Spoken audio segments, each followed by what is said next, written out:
Tatiana, la première question, qu'est-ce que la crypto-monnaie ?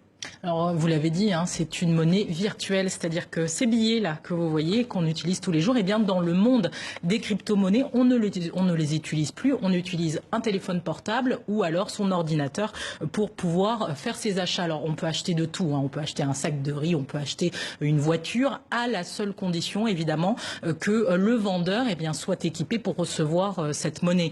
Alors, c'est une monnaie qui a une utilisation particulière sur le continent, puisqu'elle sert surtout pour les paiements, les achats en ligne, par exemple pour payer ses factures, mais aussi pour les transferts d'argent, ce qui est courant sur le continent africain.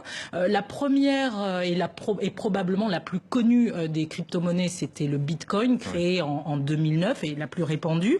La crypto-monnaie, c'est une monnaie particulière en ça qu'elle n'est pas rattachée à une banque centrale comme le CFA l'est à la BEAC ou à la BCAO.